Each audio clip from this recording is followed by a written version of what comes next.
Welcome to Indiana Sports Beat Radio, presented by Endeavor Hospitality Group and Andy Moore Honda of Bloomington. Looks over the middle, second guesses, fires, throws. Does he make the catch in the end zone? Yes! Touchdown! Oladipo to win it. Another one! He got Another it! one! Oladipo! Another one! Huge hole! He's at the 30! He's gonna go! 10, 5, touchdown! Jonathan Taylor! Galloway finds Rob Finnessy, who fires the three, and He hit it! Now, from the Golf Club at Eagle Point Studios, here's your host, Jim Coyle. Hello, everybody. Welcome aboard another edition of Indiana Sports Beat Radio coming to you here on this Thursday. Yeah, had to stop and think, man. Welcome in. December 1st on top of that. Jim Coyle with you as always. Dustin Schutte as well from outsider.com as he takes his bow. John, the producer, at the wheel, keeping us between the white lines. And welcome aboard, everybody, to the Andy Moore Honda Hotline. Lots to get to. Let's see. Purdue played Florida State last night. Let's see. Who else was playing? Nebraska played Boston College. Nebraska played Boston College. Did they make it by? They did. Wow, that's a shocker. And How did that happen? I didn't actually see that game. I just heard about it. And then Notre Dame, Michigan State, apparently were in action last night. Not a good look for Izzo. Well, they were at Notre Dame on the road and they got wiped. It is what it is. It's going to happen. It's going to happen. Purdue had a slow start, I think, in their game. They had a slow game, period. Why was it slow? I didn't see it. I had something else to do. I was busy. It was a nice transition. I went from watching one in-state team to the other last night. Purdue they looked very dead. Defense wasn't there. Shot making wasn't really there. Florida State gave them all they could handle. Kudos to Leonard Hamilton to have that team ready to go. Well, I will say this. I mean, they were on the road out in Portland. They played some games. So probably got a little bit of dead leg going, I can imagine. But really, it's no excuse. You hear people talk about it. These kids dude, this is what they do every day. Come on. Yeah, whatever. Oh, no, but there was another game at Assignment Scott Assembly Hall is, of course, Indiana. Number 10, Indiana, hosted number 18, North Carolina, and once again, the Tar Heels leave Bloomington with an L. They are 1-5 against Indiana in the ACC Big Ten Challenge. Wow, really? And I think Indiana holds a 9-6 series lead over North Carolina overall. That is the 9-6 doesn't surprise me. The 5-1 in the ACC now. It was 9-6 going into last night's game. It was. No. Wow. And at least one of those is for a national championship, if not two. But I can't recall if they played them both times. But yeah, a great game last night, of course, for Indiana. It was a game that a little different because Indiana got into some foul trouble. Because, man, did you watch the game? Yes, I did. The officiating, I don't like to bitch and moan about officiating. But it was just stupid. And you watch a game, you're right there, and I'm right there 10 feet off the court. And I'm like, okay, really? You're calling that ticky-tack stuff? Yeah. It was just amazing, but it was going one way, literally one way, because you could quickly see fouls piling up for Indiana, although there was not this great fear because Indiana has this depth. Now, had you been North Carolina, you'd be in panic mode. Their night would be over. Indiana had 5 guys with 3 fouls or more. I mean, it's like Teddy Valentine's back to doing officiating in the Big Ten. Well, this probably goes back to, I'm sure, Hubert Davis has been around a while. I'm sure that there was a conversation with the officials in the pregame that there was something to do or something said of, hey, these guys play aggressive, keep an eye on, something like that. I mean, that stuff happens all the time. So I'm sure that there was some sort of pregame influence there to blow the whistles a little bit more heavily on some of that stuff, because I thought it was more egregious in the first half than in the second half. Egregious? It's egregious. It's preposterous. And so Jackie Charles. You always throw out these references, and I don't ever know them. Man, you're not a Seinfeld guy, dude. Come on. I am, but I did not. It's egregious. It's egregious and preposterous. I missed Jackie Charles, man. Come on. Dang. You're disappointing me, dude. I just ruined the show. But am I alone in that? Like, I thought it was a little bit more evened up in the second half than the first. Yeah, but okay, it had kind of done some damage. Right. No, I agree with that. Yes. At the end, I'll pull up the stats and tell you exactly what it ended up being. I noticed that it got closer, but it was. Had this been like an NCAA game, you might have started to worry a little bit. Yeah. I think at one point, North Carolina had shot 23 or 24 free throws compared to Indiana's 8. I believe that was a stat. Now, it evened up towards the end because North Carolina did some fouling near the end of that game, but I believe that was a stat at one point. So you can understand why there was some frustration from Indiana fans throughout the course of that game. Why? Because I think at one point, North Carolina had shot 24 free throws compared to Indiana's 8. I believe that was a stat that was brought up in probably midway or late in the second half. Yeah, I'm having trouble getting my stats feed to load up for some reason, but I'll get that. Can I break out the stat that I was thoroughly impressed with? So two stats. You can do whatever you want. Well, I'm going to bring this. Well, yeah, I'm going to break this out. That's because I'm looking at the women's basketball game. Daggone it. This is for tonight's. The Indiana, number 5 Indiana, hosting, what are they, number 8 North Carolina in women's basketball again tonight? Or is it the other way around? Is Indiana? No, it's tonight. It's Scott Assembly Hall. I'll probably head out to that game as well. But go ahead. I'm sorry. No, you're fine. There were North Carolina. Does anybody know? Take a guess right off the top of your head how many assists North Carolina had? 5. Meant to bring that up. Yep. Great point. Heard that after the game. That shows you just haphazard shot, and that's been something that was said about North Carolina. You got guys that are taking too many shots. Caleb Love was one of them that they talked about. And and that's another thing, when you don't have a deep enough bench, it's kind of hard to bench a guy like that who was so integral. And that leads into my next point.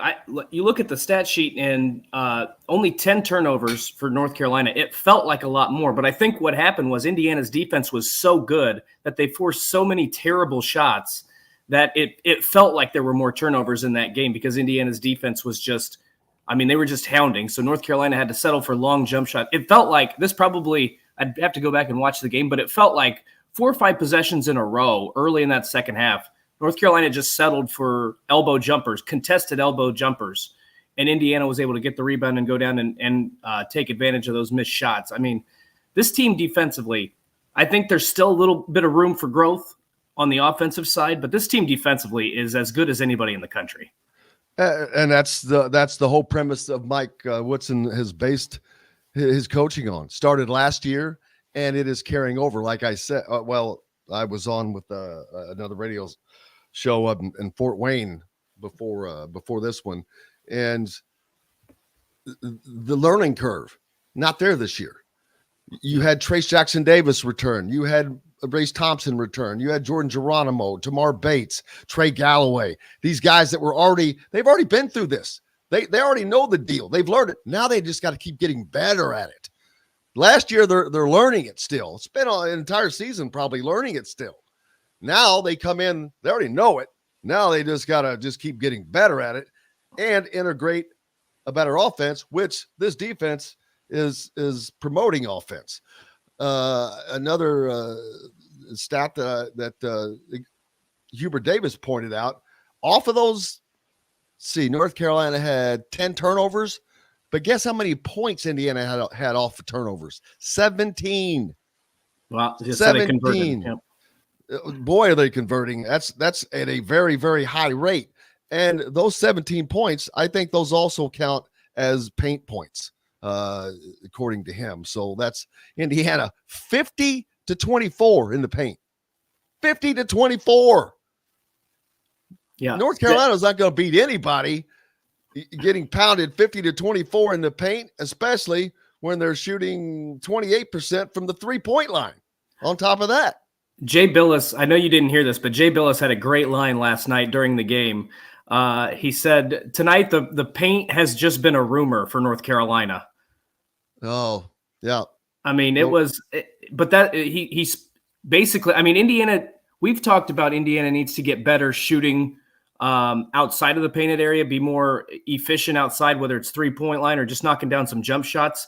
When you're able to manhandle a team like that in the paint, sometimes it doesn't matter. You just have to knock down a few of those shots, and it's a complete game changer. That was, I mean, if you told me that this was going to be a matchup of teams in the paint, I would have said this is going to come down to probably the final possession. But Indiana just completely controlled it, really from the opening jump almost. How many points did I say North Carolina had in the paint? 24. Armando Bacot had 12 of those. So he had half of their paint points on 4 of 10 shooting. 4 of 6 at the free throw line.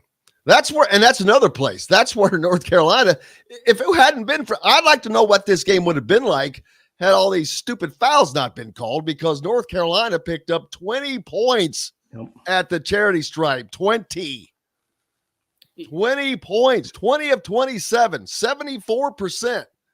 Hubert Davis was lamenting that. He goes, we missed 7 free throws. That happens when you get 1,000 opportunities. Right.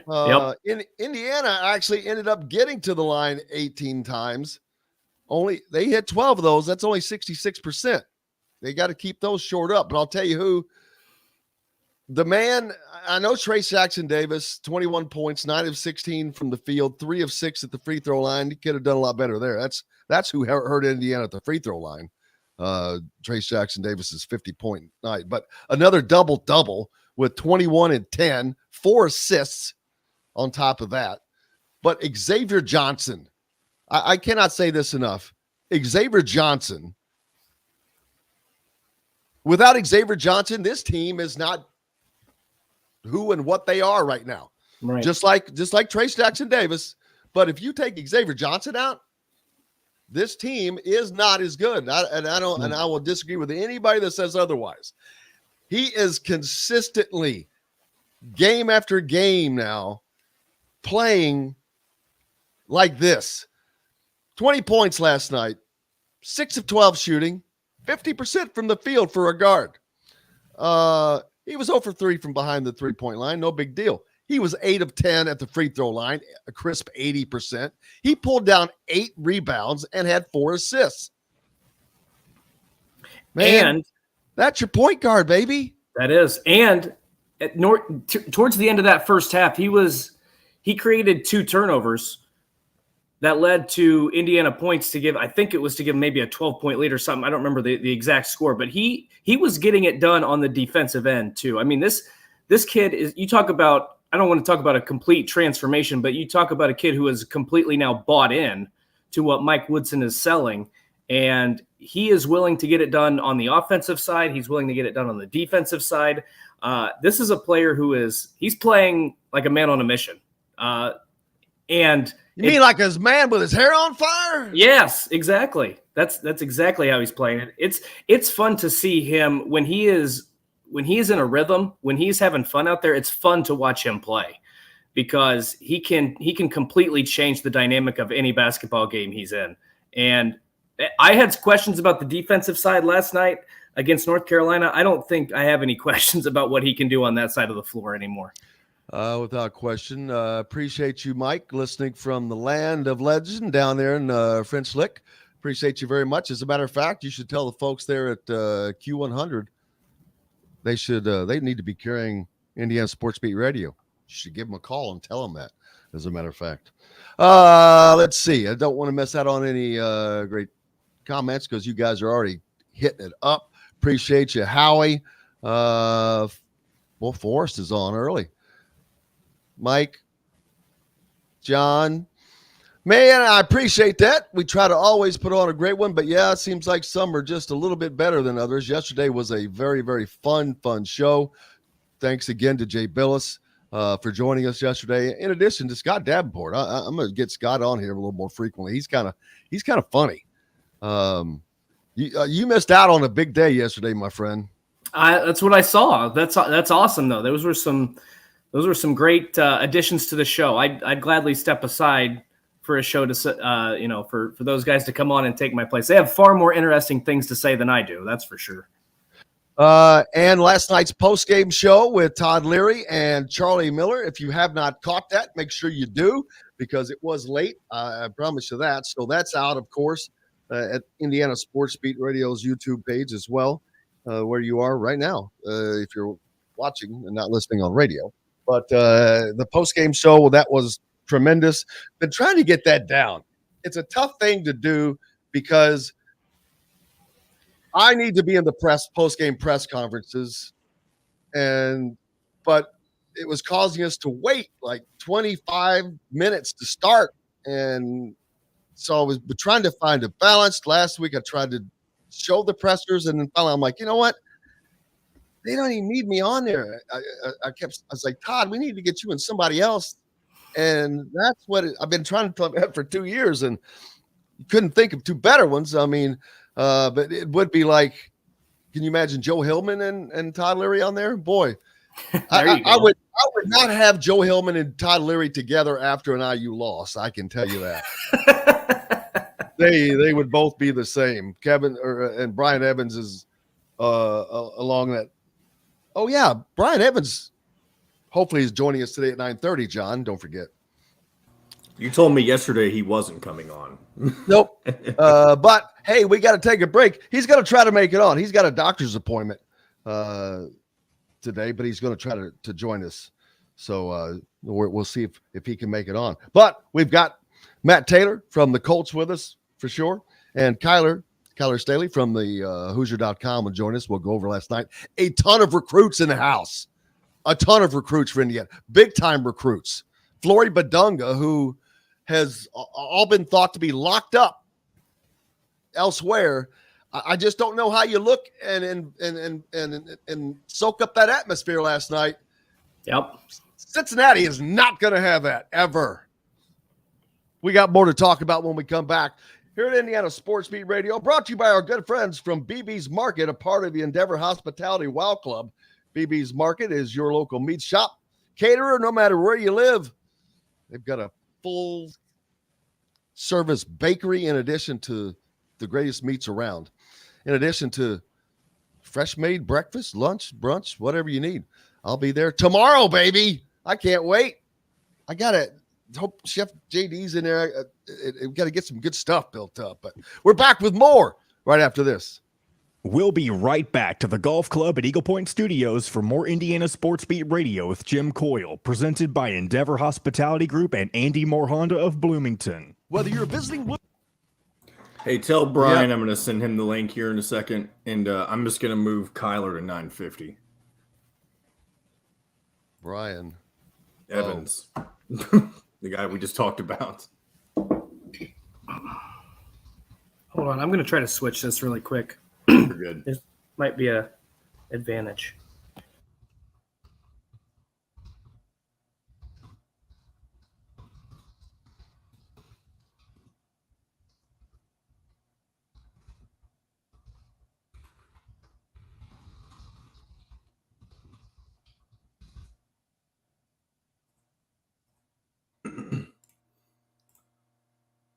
All right, he should have the link. I'm going to go ahead and push Kyler to 950.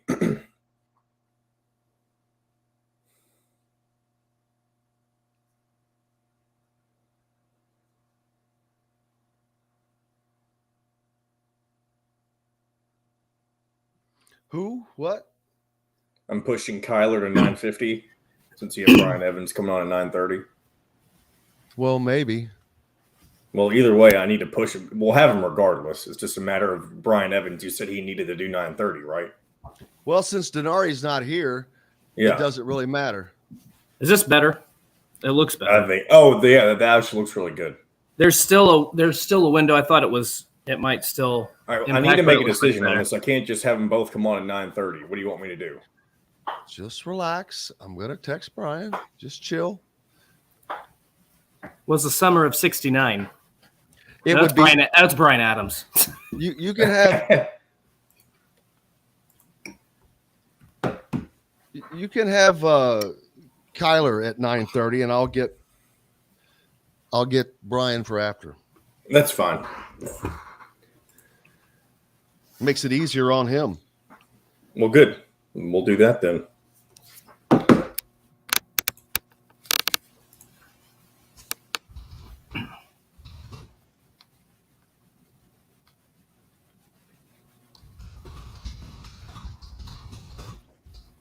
Do you have that clip that I played, or do I just have that where Knight's yelling at him? Oh, Hey, what the hell's going on here, Brian? I know what you're talking about. Let me see if I can find it real quick. Where is it at? I love that. It's like a 3-second clip, and I just love it. Oh, man. Here we go. I don't know. I'll look for it. This segment is brought to you by Southern Stone Restaurant.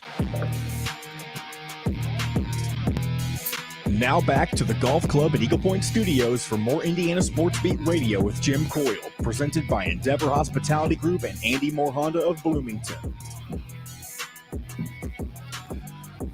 Welcome back, Indiana Sports Beat Radio, coming to you here on this Thursday. Appreciate you for joining us. As I don't know what's going on there. John's moving his furniture around, I think. It's not me. I promise. Oh, it's not me. Indiana with a big win last night. Lots of other action going on around in the Big Ten. Is it over with yet?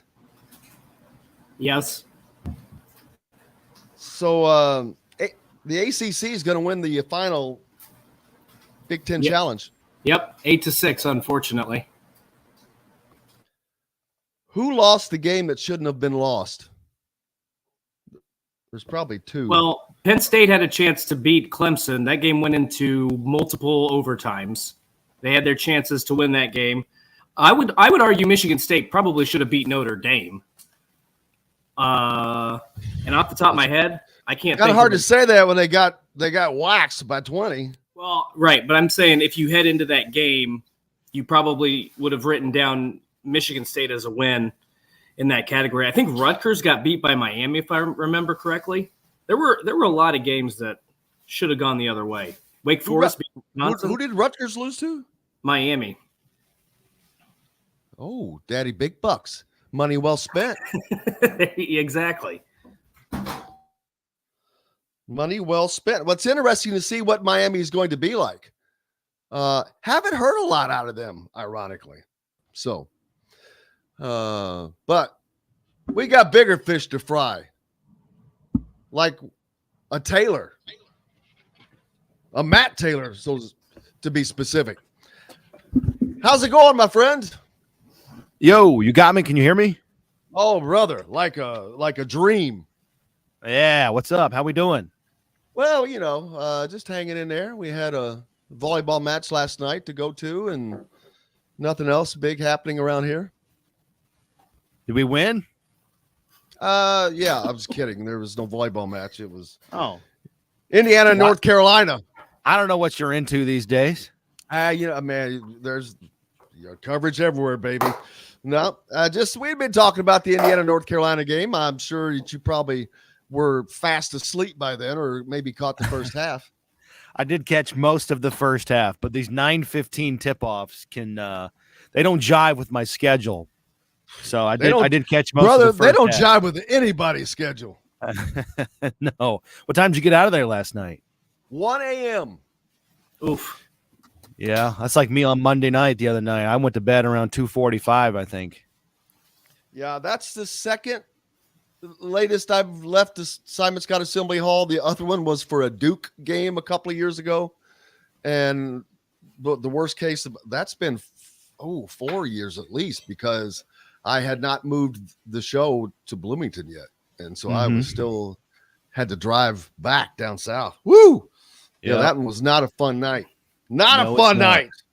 How's things going? How are things going with Matt Taylor? Doing well, doing really well. Had a good Thanksgiving weekend last weekend, which was good. Had some evenings with the family, and so enjoyed, some time around the holiday, and then got ready for the Steelers. Now getting ready for the Cowboys on a little bit of a short week, and trying to make sense of this Colts team that's on a streak of 5 losses out of 6 and 3.5 games out of a playoff spot with only 5 games to go. So it's been one of those years, as you guys have noticed from afar. There's no doubt. I know Jeff Saturday has been getting a lot of grief over the timeout, that the not calling whatever. And this has been an opportunity for those who have really been up in arms about him not having prior experience, yada, yada, yada. My question is, how many people are on the headset that can say, hey, you need a timeout here, or we need a timeout here? There's got to be 8 freaking people on a damn headset that can say that. So while, yes, it ultimately ends at the head coach, and I understand that, they're not always the ones thinking of that. And so it's like, I don't know that he deserves all that blame, but I know that's where it ends. Yeah, I mean, game management, honestly, is one of the biggest responsibilities of the head coach. I mean, you talk about the position coaches have a lot to worry about in terms of personnel, who's in, schemes, and thinking about, offense and defense schematics, where the head coach has to think bigger picture. And so, yeah, there are a lot of people on the headset. There's an offensive frequency, if you will, and a defensive frequency. And so at that point of the game, obviously the offensive coaches are the only coaches giving input at that time to Jeff Saturday. So it was definitely a learning experience for him. To your point, he had never, he had never dealt with time management responsibilities prior to 3 weeks ago. He's gotten a lot of help in that regard from Parks Frazier, who's also calling the plays. If you go back to the first 2 games, Jeff Saturday was on the job. The final 2 minutes of the Vegas game, they execute flawlessly. Same thing in the final 2 minutes of the Philadelphia game. They come down and they get field goals in both of those games. And this situation was different because they needed a touchdown, right? They were down by a full touchdown, 7 points. So obviously that factors into time and field position and what you dial up and how close you need to get to the goal line and all of those things. Called it a learning experience after the game. Kind of lamented the fact, or regretted the fact, that he didn't use some of those timeouts before he did. He'd like to have the play call back on 3rd and short. He'd like to have, if he had it back, he would like to have taken a timeout there, dialed up a play, because that was probably the biggest play of the game or of that drive. There's no doubt about that, because they went hurried back to the line of scrimmage, try to run quickly with Jonathan Taylor, and Pittsburgh sort of just lined up correctly on accident. And Alex Highsmith did a nice job of reading that play, understood the Colts' tendencies formationally on that play, and just knifed in there and made a tackle and stopped Jonathan Taylor short of a first down, setting up the Colts in a 4th down situation, 4th and 3. They would miss it on the upcoming play. So, yeah, learning experience, and certainly, something that the Colts would like to have back, and something that was a big part of why they weren't able to finish down the stretch on that drive. And one of the things I wanted to ask, Matt, is it's easy for us to celebrate after the first game or be critical after what happened on Monday night. But I guess my question is, Jim Irsay made the change to see, for a reason.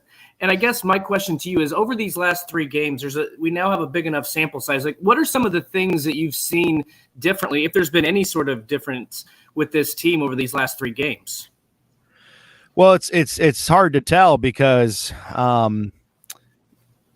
Jeff came in, and obviously, I've used the analogy of like sort of a dead car battery and these jumper cables, and sort of added some new life and some new energy around this team in terms of how they practice, their intensity, holding guys accountable, holding guys to a new higher standard. So you saw that definitely on display. That was evident in the first week, second week, and I think it's still going. But unfortunately, in these last 2 games at home for the Colts, unable to finish and getting off to a slow start. I mean, they got off to a decently quick start against Philadelphia and Las Vegas. In those games, the Colts had 10-point advantages, so that was a good sign.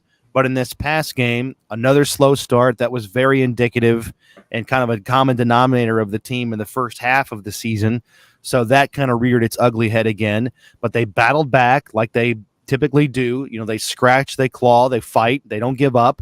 Made adjustments at halftime. The third quarter completely belonged to the Colts, to the point where they outscored them 14-0 there in the third quarter and actually took the lead 17-16 going into the fourth quarter, but unable to maintain and hang on there in the fourth quarter. That's been a sign and a common theme all season. So it's sort of been up and down through 3 games with interim coach Jeff Saturday, where you've seen them kind of buck some trends, but then also revert back to inconsistencies that have been there all season long, regardless of who the coach is. So it's sort of hard to say. I don't know if 3 games is a big enough sample size. There's still 5 games to go, but so far through 3, you've certainly you've seen good, you've seen bad, and you've seen the team revert back to some unfortunate tendencies. Where's the ugly? Got the good, the bad, and the ugly. I'll say you're the ugly. You handle it. You handle the comment. You're the staple ugly. You see how quickly I volunteered? I just know. Sometimes you just know your lot in life, baby. No doubt. Sometimes I'm right there with you. You could be worse. It could be like Indiana. 1 healthy quarterback on their roster right now, Indiana Hoosiers. Connor Bazelak in the portal. Jack Tuttle in the portal. Grant Gremmel into the portal. That's 3. You've got Sorsby, who's healthy, and then you've got Dexter Williams, who dislocated his knee. It was announced yesterday on that freaky Teddy Bridgewater type non-contact injury. He was playing so well. What a shame. So what is that? What does that mean? I know college football, they don't give a lot of updates and injuries, but reading between the lines, is that a spring rehab, or is that middle of the season next year? You know what? At best, it could potentially be at best. This is normally a dislocation is not that bad, as far as recovery, but I guess sometimes with the Teddy Bridgewater thing, that was the weirdest thing. That kept him out of for like 2 years, didn't it? Yeah, and unfortunately, you're talking about between injuries, inconsistent play. This is like Michael Penix 2.0. I mean, it only takes one to sort of get the ball rolling on not being able to stay available. I've never seen a more cursed entity in my life than Indiana football, especially at the quarterback position. That's the way it seems, over the last 5 or 6 years. Well, Dustin,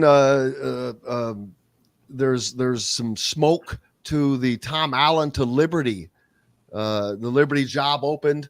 That's a school that has a religious element to their school, and they pay. They're committed to football. I say it, to me, people would say it's crazy. That would be a crazy move because of, no one leaves Big Ten to go to see USA. I get that. But this would guarantee the next 5 years of his coaching or whatever. You get a fresh start, new 5-6 year contract, whatever. Because right now he's very, very tenuous. Right now it looks like if they don't get things turned around like fast, next year is it. So pursuing another job would not be, I think it would be smart. Here's the thing. And I feel like I can relate this back to Jeff Saturday and the Colts too.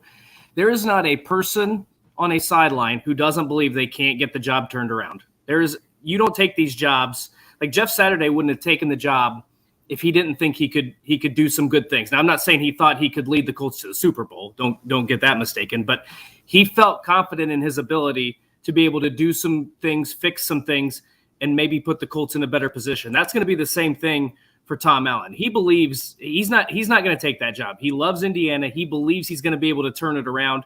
He probably in his own head also thinks we've been, like Matt said, we've been struck by the injury bug.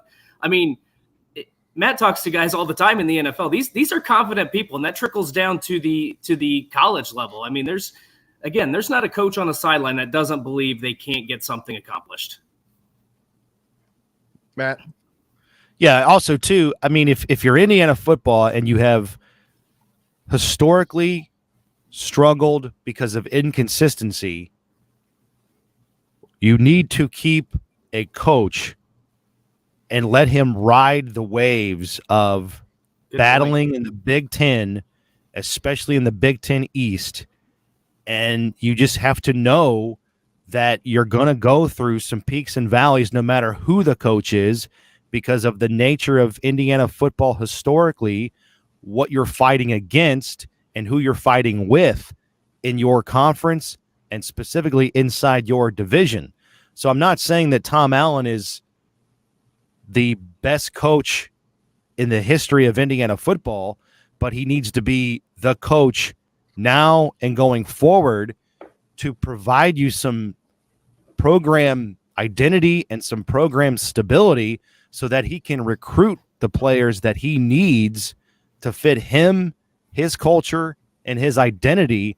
It's like I said in 2020 when IU had that great season. You're not going to erase 3-4 decades of IU football, just like you're not going to erase 5-6 decades of Michigan football and Michigan State football when those teams were down program-wise in 2020 when Indiana took advantage of that. So I'm not saying 2020 was an anomaly at all, because I thought they were a really good football team. But it's you need to have some consistency, and just firing a coach every 5-6 years, that doesn't do it, especially at a place like Indiana. Yeah, the injury specifically, Matt, was referred to as a dislocation with major structural damage, and that is the scary part of returning, if he's even able to return. That gets pretty bad. So, well, we'll see. So when do you fly out to Dallas? The one thing it's in Texas that every time I see somebody going to Texas, whether it's you or Kristen Nari heading down, I'm like, dude, guys, bring your old friend back some Whataburger. I'll see what I can do. It might be soggy by the time it gets to you. I'm like, everybody says that. I'm like, I don't care. Roll that bag up, and I'll come get it. I said, beef, it's cooked beef. It'll hold. Yeah. It's my favorite fast food spot, man. Is that right? All right. Oh, okay. Yeah. I love it. Love me some Whataburger. They're all over Texas. What is like the state? What's like the line of demarcation for Whataburger? When do you start seeing Whataburgers? Tennessee or? No, now there's one in Nashville, but forever this was just a Texas, Oklahoma thing. Then it kind of went down towards the bottom of the Southeast into Florida a little bit. There's some in Florida, but they were sold about a year or so ago. They were family owned still. But Texas, I think a Texas-based chain, but now they were sold to a Chicago company that's supposed to be growing it, man. And I'm like, well, where's mine? Where's mine? Yeah. Let's get one on Kirkwood for Jim. Come on now. Get it in Bloomington. Attaboy. Right there, baby. You got the Whataburger hat. You probably can't see that. I think we were served Whataburger on the plane, now that I think about it, on the way home from Houston. Oh. There you go. I actually do think that was an accurate. If memory serves, I do think that happened. Yes. Wow. So you guys are getting gourmet food service on the plane here. I wouldn't. They're just trying to cheaply fill our bellies on the way home, and I'm not mad about it. right? Nope. Get the spicy ketchup, man. Get the spicy ketchup. I think I have a koozie, like a beer koozie, a Whataburger beer koozie I can give you. Oh, nice. Yeah, I'd rather have the burger and fries. I I understand. love those fries. But you know what? Are you all right, so you travel everywhere. Have you been you've eaten Whataburger, obviously, you just mentioned. Are you an In-N-Out guy or a Whataburger guy? I've never had In-N-Out. Really? But from what I hear, it's grossly overrated. From what I heard. That's what I say. I've had it both, and I'm like, have it? All right. I'm like, it's In-N-Out is just like plain Jane to me, man. Yeah, perception's reality, though. I mean, that's what Chick-fil-A has been writing for years. And don't get me wrong, I love Chick-fil-A. Chick-fil-A's damn good. But is there bland stuff? Is their chicken sandwich that much superior than an Arby's chicken sandwich? My point is it worth to sit in a line that's wrapped around the building 3 times for a chicken sandwich? It's perception, and good on them marketing wise. Perception is reality. Man, that's like a little baby chicken that they're using for those patties that they're throwing on there. Little regardless, things, man. They're winning the marketing battle. I mean, it's good stuff, but is it exponentially better than insert chicken sandwich from other fast food place? I don't know that it is. Do you know what's crazy to me? I lived in Georgia, and there's so much better fried chicken out there, and it doesn't even have to be fast food. But the fried chicken in the South is supreme. I still don't understand how Chick-fil-A gets all this business. But the whatever. best fried chicken in Bloomington is at a daggone gas station, apparently on 3rd Street. I've been told that by numerous people. So I'm going to leave that to the people. I'm just telling you. Hey, speaking of it, Matt, you're flying out to the Lone Star State as the Colts take on, how about them Cowboys on a Sunday night game, baby? A little Sunday night action. Yes, sir. Another late night. I don't like it. We'll get home at 4 a.m. I'll be toast the rest of the week trying to catch up. But listen, it's fun. I mean, it's unfortunate that these games for the Colts are putting them on prime time, and everybody's saying, just again, you talk about perception. The perception is, from the fan base is you're 4-7-1, and now you should think about draft positioning and draft order. I mean, players inside the locker room don't give a flip about any of that stuff. So, it's just unfortunate that there is the perception and the narrative around this team that's different on a Sunday night game and a Monday night game. But it's fun. It's football. People will watch, and we will do our best to have fun and entertain and inform. And it's going to be great. I can't wait for it. We either, brother. We appreciate you so much, and we'll be watching to see what they can get done down in Dallas. You got it, brother. I appreciate you guys. Have a good weekend. You betcha. Matt Taylor, the voice of the Indianapolis Colts, joining us here on Indiana Sports Beat. Brought to you by GoTeam, a part of the Endeavor Hospitality Wow Club. Make sure you go to the Wow Club, sign up, start earning Wow rewards today. The great places on the entire Endeavor list, whether it's Southern Stone, the Courtroom Sports Grill, Feast Market, Cabello, BB's, Metalworks Brewing, the Allery, Endeavor, Stonecrest Golf Community Ad, where you can buy a house, you want to live on a golf course, Fresh Fork, pre-made meals, Garnish, and of course, GoTeam Bites, whether you're always on the go, whether it's you, your kids, or the team. It's hard to find fresh, tasty food that is convenient to eat on the go. GoTeam was created for the go-getters like you. We're back with more Indiana Sports Beat Radio. Brian Evans is going to join us after this. We'll be right back to the golf club at Eagle Point Studios for not. more Indiana Sports Beat Radio with Jim Coyle, presented by Endeavor Hospitality Group and Andy Moore Honda of Bloomington. Golfers, here's technically That's in he 30 is. minutes. Technically he is not I guess right if after you're this. being very, you want to read the fine print. That's called a tease, John. Yeah, but that's not that kind of tease. You just basically embellish. Yeah, accidentally. I didn't purposely do it. I got kind of caught in between what I was going to say, and I wanted to get it out. Kyler joins us next, though, right? No, this is an open 10-minute segment because you went over with Matt Taylor. This is an open 10-minute segment because you went over. It is. It's fun when it's not happening to me, John. Oh, it's fine. I know he's just being silly. Boy, I wish there was a Whataburger in frickin' B-Town. I got news for you. You just need to call them up, send them every time you mention them in the show, and ask to be their official spokesperson, and you have a new title sponsor and a new location in Bloomington. And they probably get free Whataburger. You know what? That's where I first had In-N-Out, was in Las Vegas, which I'm sure I'll have to get it again since I'll be out there. I had it in Texas, and I wasn't impressed. Oh, it's not. The fries are very marginal average. All of it is marginal and average. All right, here's my French fry list. Oh boy. The barometer is White Castle. Oh, come on. Oh, they're not bad, but that's the barometer. Let me finish. You have to be better than White Castle French fries. Okay. So that's like that's like I don't Mendoza like- Baseline. Yes, and Okay, White gotcha. Castles are right below the Mendoza line. Gotcha. Okay. I do not care for White Castle type. That's one of the Give reasons. me Arby's, Rallies, and McDonald's fries any day.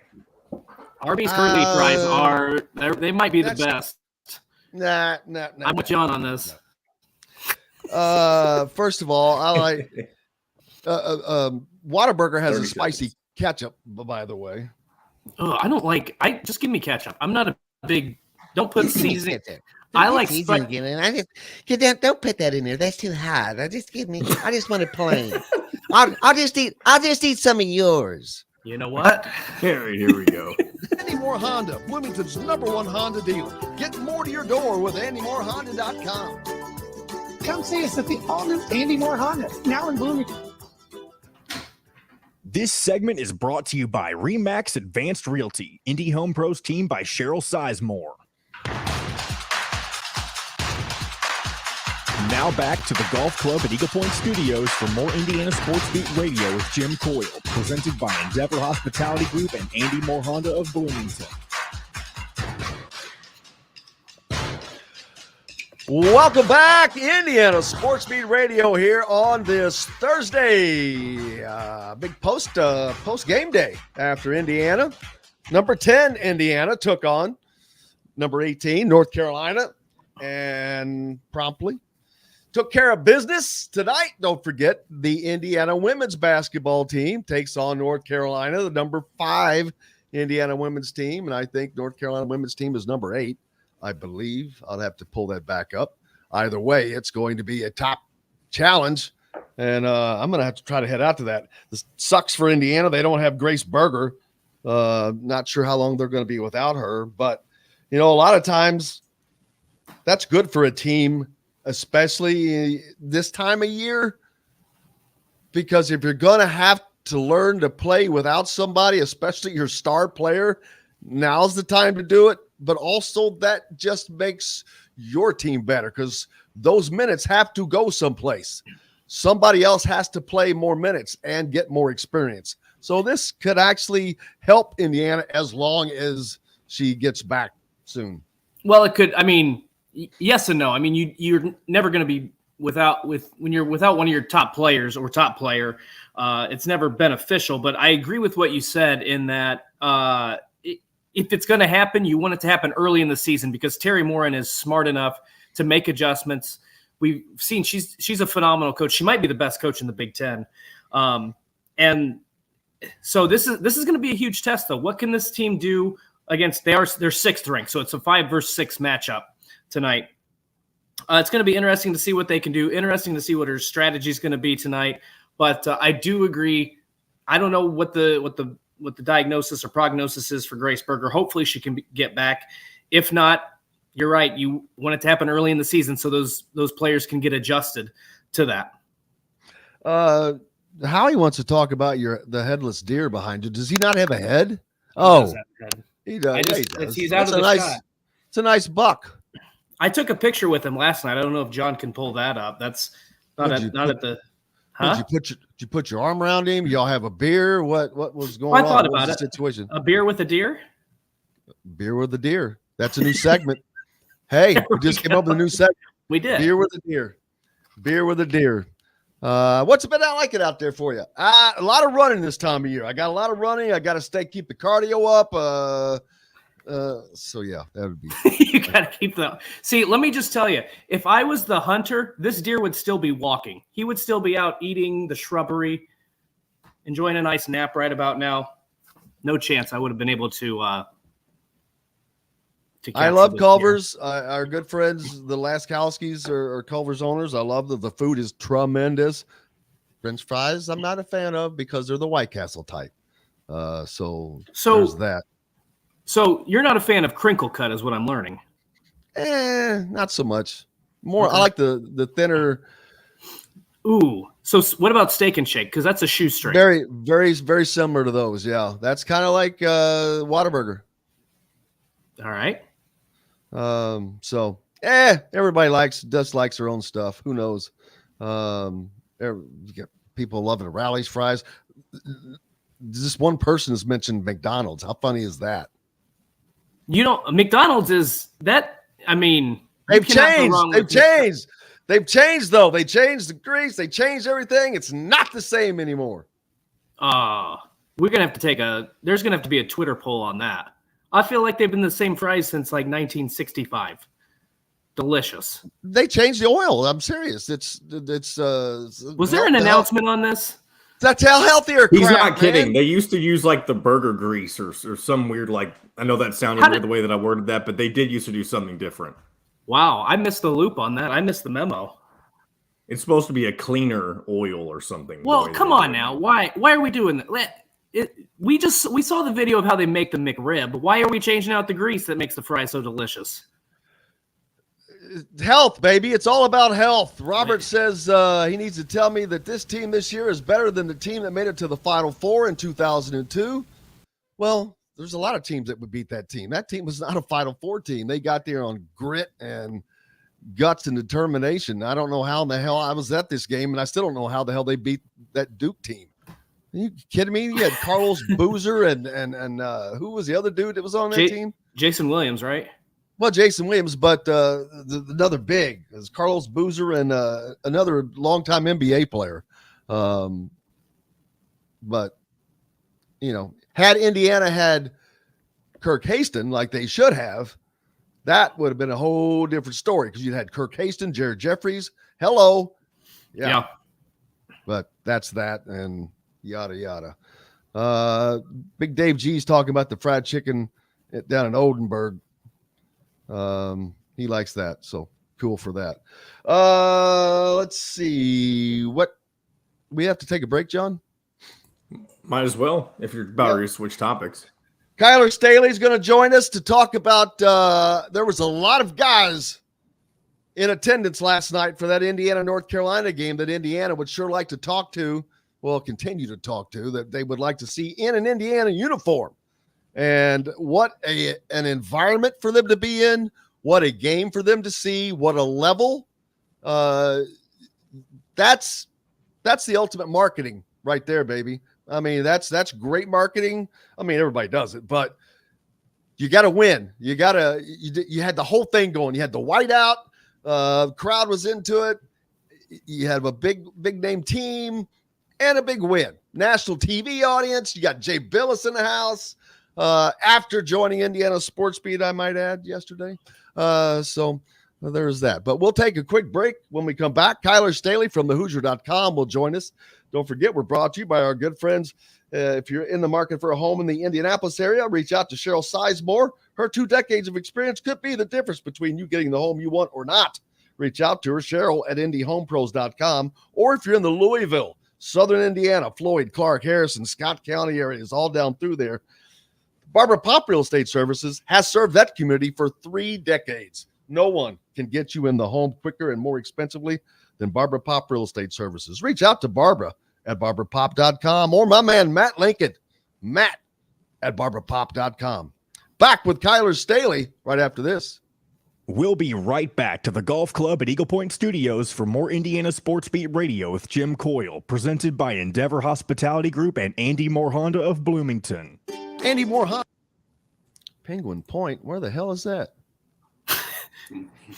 Morning. And a Kyler. big Wally.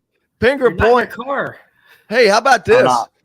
Crinkle cut fries and a big Wally. It just sounds funny. A big Wally. Do they mean Penguin What does that mean? That's the name of the hamburger, I'm sure. The big Wally. Hold on. Oh shoot! Let's I need look to at- upload that picture real quick that Dustin sent me. Hold on. Penguin Point. Big Wally. Where's Penguin Point, man? Famous Big Wally. That's a double cheeseburger. Looks like it's got a giant tomato on it. This does not look good. Just gonna say that. Like, how big's the tomato? Like, are we talking not cut or the picture shows. I believe it looks like a tomato. Maybe it's like a slice of ham. It doesn't give me the ingredients. It's here. a tomato. Yeah, it encompasses the whole bun here, Kyler. We got a problem. We got a situation. If I'm getting tomato in every bite, we got an issue. Hey, I'm a big tomato guy. It just has to be thin. It can't be thick, man. If it's thick, it screws up the whole damn sandwich. Here's Dustin with a deer. If it's He didn't sound too thrilled to say that. Here's Dustin with the deer. Like You you should. sports do. You know what? You should have held up a beer and like given him one. Put like a rack on him to hold his beer, and he could have held his beer. I could have. I should have. I don't have any beer with me, unfortunately. You could have. You know what? You could have put one of those things on the rack that you'd put on your helmet where they put the 2 beers in and the straw down. That would have been pretty good.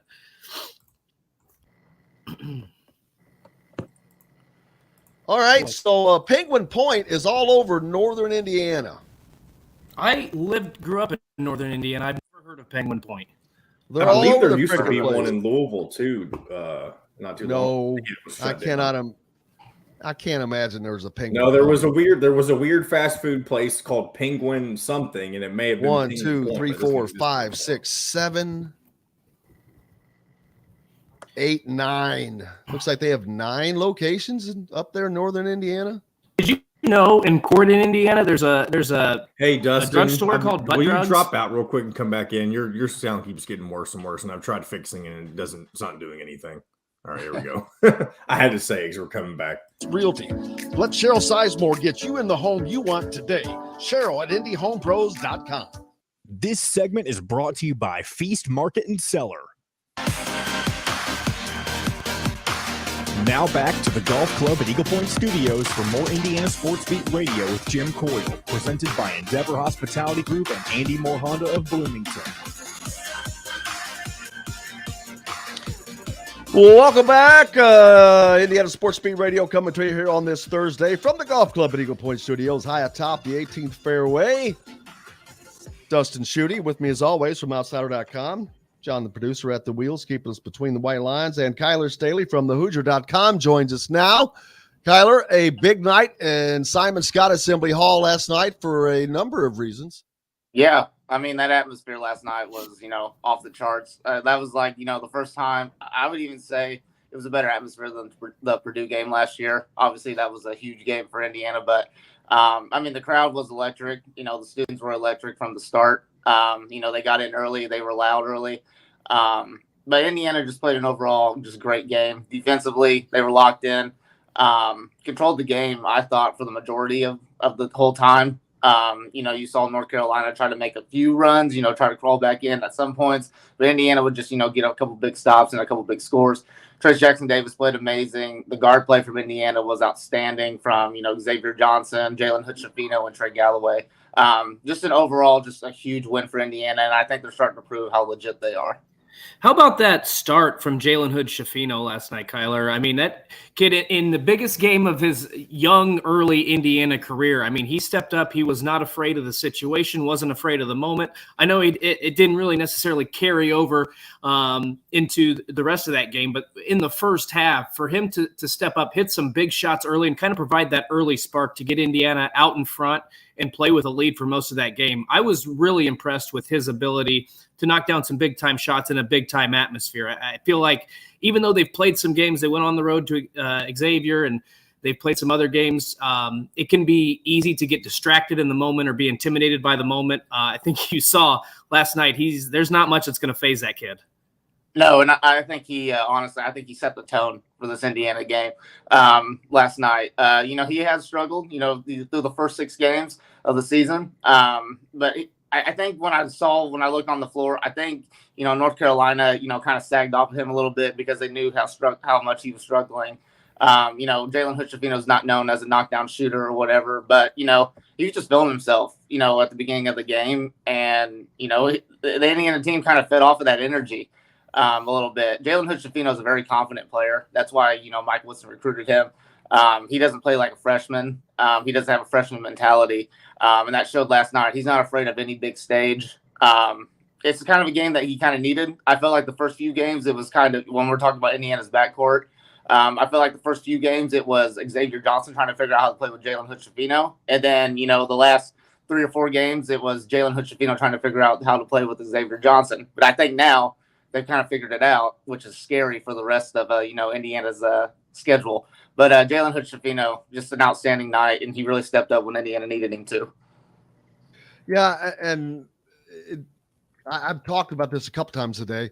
Leading up to this game, every game it seemed like 2 to 3 starters were just not producing much, at least offensively. I mean, they were going 5 for 24, 5 for 25, whatever. And some of that had been with Jalen Hood-Schifino. But even when he was doing that, when he was 4 of 12 and 4 of 13, he was doing a lot of other things and still does a lot of other things that some show up on the stat sheet, whether it's assists or rebounds. He's really been a great rebounding from the guard position. But to get off on that start last night, when he does that, like you said, it sets a tone. I think it gives confidence to the rest of the team because they're like, oh damn, he's on that start. We know we can get on it. So it gives the entire team a level of confidence that will make them very dangerous. Because if this team gets and stays confident, their ceiling is their own making. Yeah, and I agree. And like, if you ask anybody, or anybody on the Indiana team, they're not worried for the goals, way down the line. They're worried about the next game. Their ceiling's in the next game, Rutgers. But Jalen Hood-Schifino, he's just kind of that playmaking guard that Indiana has been missing for a long, long time. He was creating very, very well last night, and even when he hasn't been scoring through these first 7 games, he just found other ways, like you mentioned, to set up his teammates for success. And then also, you talked about the starters, some of them having off nights and everything, but, other guys, Indiana's so deep that other guys can step up. You saw Trey Galloway, with Race Thompson and Miller Kopp. They didn't have a very great night, as far as stats wise, but you saw Trey Galloway come back after missing 3 games and really set an energy for Indiana. He had a phenomenal game. He was great in transition. Had that fast break dunk where I literally thought the crowd was so loud that the roof was going to cave in. But, Indiana's depth is a major advantage for them. So they can afford to have some players to have off nights because they got guys that can, step up and they can lead this team. Well, and that's kind of one of the things I was going to ask too, Kyler, was, we've seen nights where Malik who is playing well. We've seen nights where it's Tamar Bates or Jordan Geronimo, and last night it was Trey Galloway. This is one of the advantages that Indiana has not had recently, where, like you said, you can have some guys in the starting 5 even that don't play well, and you can compensate with that with a deep bench. So to see not just one guy off the bench come in and make a difference, but over the course of these games, and I know maybe some of the competition hasn't been great early in the season, but still to see that you can have those guys come in and be confident, even if they're getting, between 11 and 15 minutes, that's a huge difference that this team just hasn't had the last, 6-8 years. Yeah. No, just looking at this team, through the first 7 games, their confidence level is outstanding, and I think it starts with Trace Jackson Davis. It took Indiana, the years that Trace Jackson Davis was there under Archie Miller, this Indiana team really did struggle with confidence, I felt, even though there was a lot of talent on the floor. I don't know if you could just say it was Archie Miller's system, that caused that, but Mike Woodson, ever since he came in, he's really brought out that confidence. Last year, I think Indiana, the whole team was just a little hesitant, to be confident in some ways, if that makes sense. But, this year, I think Mike Woodson, it just finally clicked. Mike Woodson said, you guys are a great team. This is talent. This is like a really deep team, the deepest team that Indiana's had in a long, long time. But confidence is big for this Indiana team, and they ride that confidence. And, I think, every single, from Mike Woodson to the last person on the bench, they believe that they can beat any team this year. And that's just something that we haven't seen from an Indiana team in a long time. Well, they haven't had a team like that in a long time, a team that could actually beat anybody. And right now, I think they do. We've seen, because of the Phil Knight thing, we've seen so many of teams in these early season tournaments. We've gotten to see about everybody. And, Arizona might be the best team in the country. I don't know. We'll find out when Indiana plays them. But Indiana, there's probably 10 teams that you could just put in a box and shake up. And there's a lot of good talent at the top, whether it's Arizona or Iowa State, or you don't know. But Indiana is definitely a team that I think that by the season's end, this could be a top 5 team. Yeah, and I think, a lot of people saw that last night because, this was really, besides the Xavier game, this was really the first game where you could see Indiana at a national level, playing against a really good team. I think it opened up a lot of people's eyes. There was a lot of talk with Purdue, this past weekend, rightfully so. They had a phenomenal weekend, won the PK Invitational or whatever that was, whatever side of the bracket they were on. Whatever that was. Yeah. But anyway, so yeah, Purdue had phenomenal. They were the talk of the nation for a long time. But Indiana, showed that, that on a big stage they can compete and they're legit. I think, this last night was kind of the first start of their tough, brutal stretch that they have coming up schedule wise. They passed the first test. Now you got a Rutgers. You can go to Rutgers, start off Big Ten play. That script's kind of lining up for an emotional letdown game. But, the comments from Trace Jackson Davis saying that he's never beaten Rutgers kind of, makes me think it a little bit different. I think he's going to be a little bit more motivated to go in and win. But, they got Rutgers, Nebraska starting the Big Ten play. Then, it's the Arizona game in Vegas, and you got Kansas. So you're going to really find out what this Indiana team's made of. They're going to be battle tested by the end of it.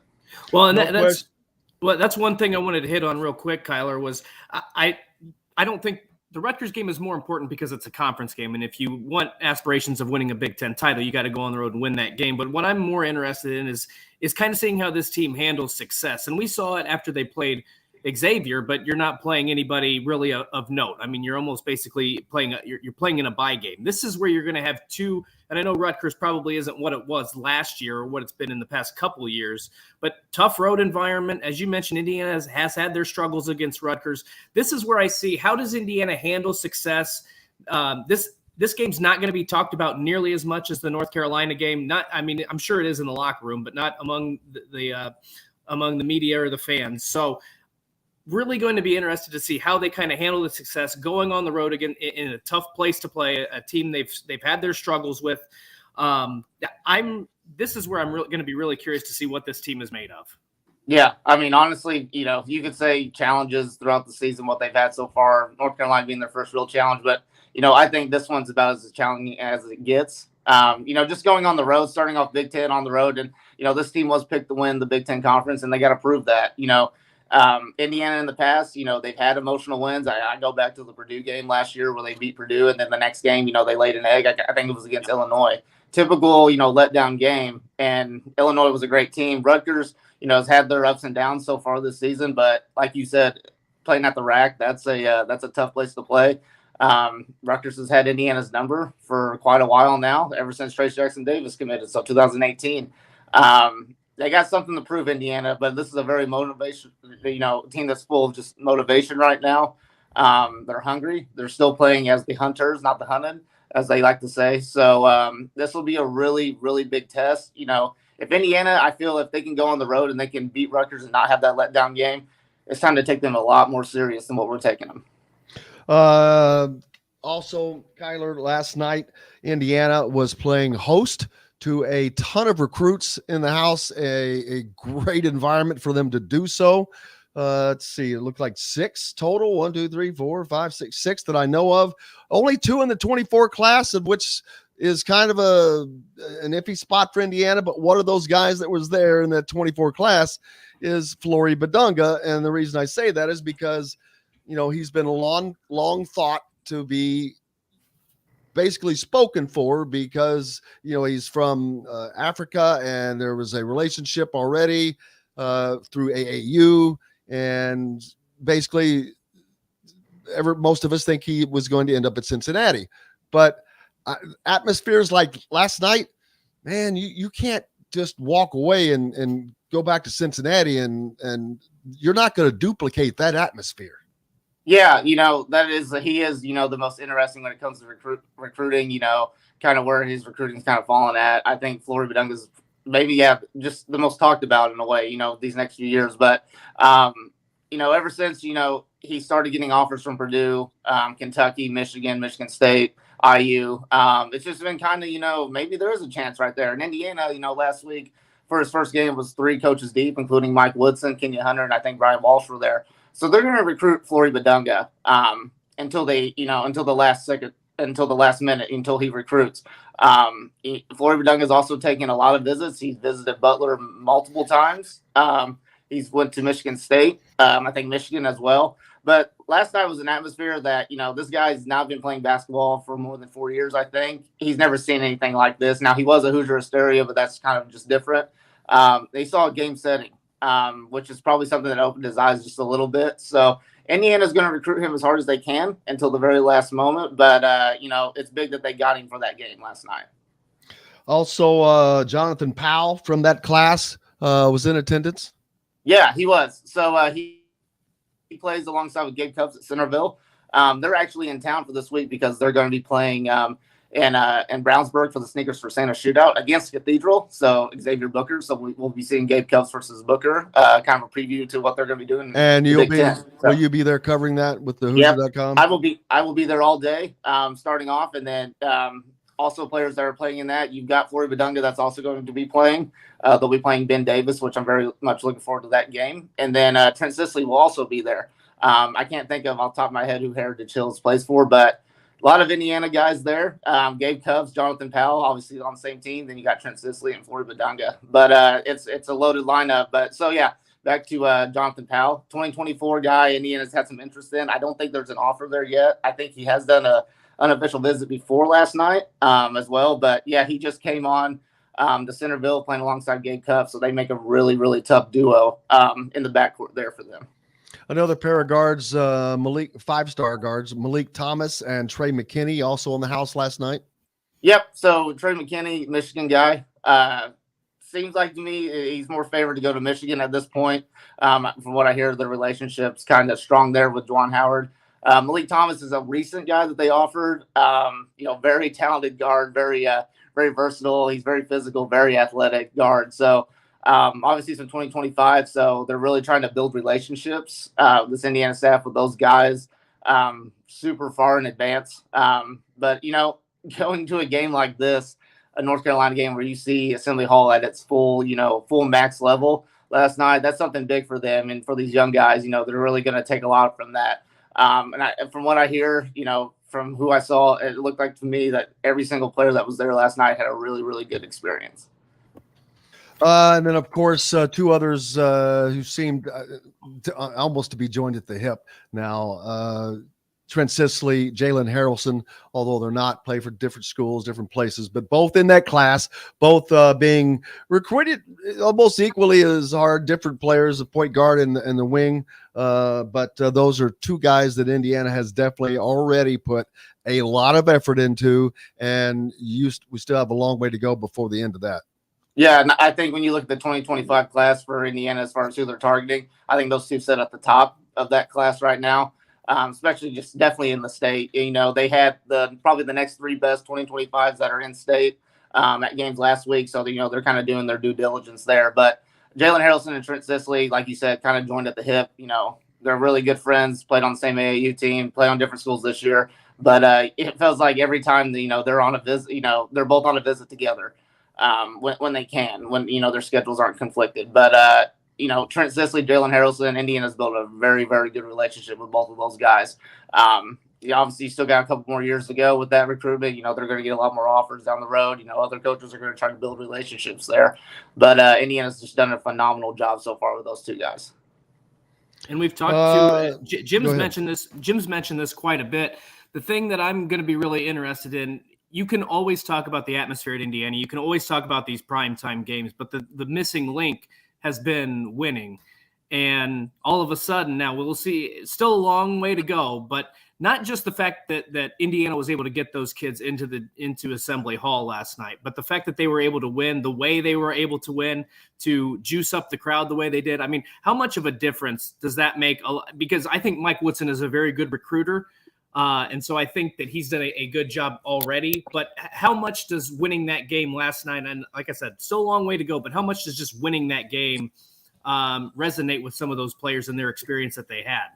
I think it resonates a lot with them, especially just winning in the fashion that they won, you know, double-digit points, 1 by 12 or whatever. But, yeah, and Indiana's just got to win. You know, at this point, you know, if they want to land these big guys like a Harrelson or a Flory Badunga or someone like that, they've got to win. And that's something that they just haven't done. You know, players nowadays, high school players, they want to go play, the top high school players, they want to go play for, you know, a winning program, and they also want to play for a guy that's going to help them reach their goals of going to the NBA. Mike Woodson has all the intangibles to do that. That's why, you know, seeing Indiana on this big stage, national level, it's really going to help these guys, you know, recruit. And last night, winning the way that they did, I think that shows a lot for all the recruits that were in town. Yeah, we'll talk to Brian Evans next, someone who will never been afraid to tell you exactly what he thinks about where the program is, but I think he's going to be very, very happy, in addition to the fact that he's going into the Indiana Basketball Hall of Fame. So congratulate him to that. Saw Eric Montross last night as well. But so you're going to be out. You'll have complete updates. Make sure that people give you a follow at Kyler Staley. Also go to thehoosier.com, where you can get complete updates on recruiting and news for IU basketball all weekend, as Kyler and crew are going to be very, very busy, it sounds like, brother. Yep. You know, it's getting to a busy time. You know, high school basketball just started last week. So it's there's about to be a lot of coverage at thehoosier.com. So really check it out. Yep. And then, of course, Alec Lasley will be up at Rutgers for thehoosier.com as well. So make sure you hit the subscribe, like, and toggle notifications. If you wouldn't mind, we'd appreciate that. And like I said, give Kyler a follow, brother. Appreciate you very much. And we'll see you here soon. Yep. Have a good day, guys. You bet. We got lots more coming up because the man, Big E, Brian Evans, is going to join us. Fresh off of his announcement that he's going into the Indiana Basketball Hall of Fame. Looking forward to that. We're back with more right after this. We'll be right back to the Golf Club at Eagle Point Studios for more Indiana Sports Beat Radio with Jim Coyle, presented by Endeavor Hospitality Group and Andy Moore Honda of Bloomington. Hey, this is John. Do you want me Is to it drop the out? Aurora Sleep email still, Jim? Because that's what I sent it to. Just wanted to make sure. Yeah. He sent me a text at 9:30. Said this might run late. Doctor is running behind. Haven't seen him yet. Well, what did he expect? Have you ever gone to? Has anybody ever gone to a doctor's appointment? And if it's at 9:30, you're not getting in until 45 minutes at a minimum. Well, maybe. I was going to say I can stick around, and then if he comes, I got to jump off at the next break anyway. So then you guys could just do your thing. And that would work. Plus we've got that sound, John. We will have that sound. My computer's being very slow this morning, but I am going to try and get it here shortly. It's been driving me nuts because I can't get the thumbnails done like I usually do. It's taking me 3 times as long as it normally does because something's wrong with my computer for some reason. All right, if I can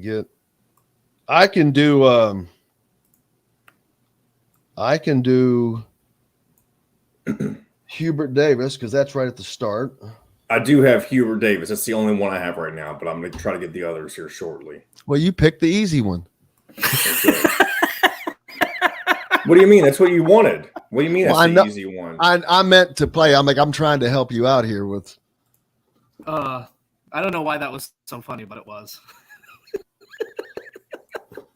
You took the easy one.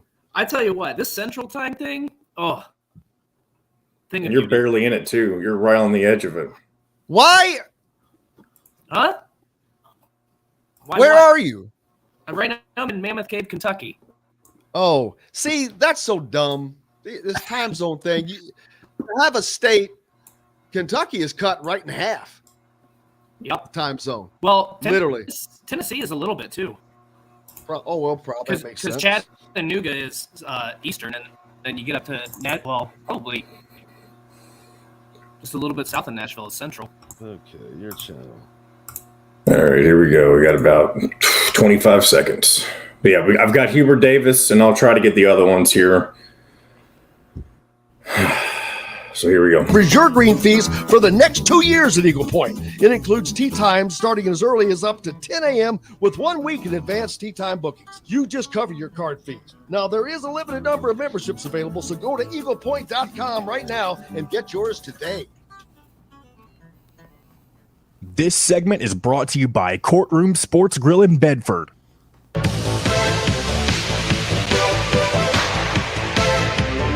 Now back to the Golf Club at Eagle Point Studios for more Indiana Sports Beat Radio with Jim Coyle, presented by Endeavor Hospitality Group and Andy Moore Honda of Bloomington.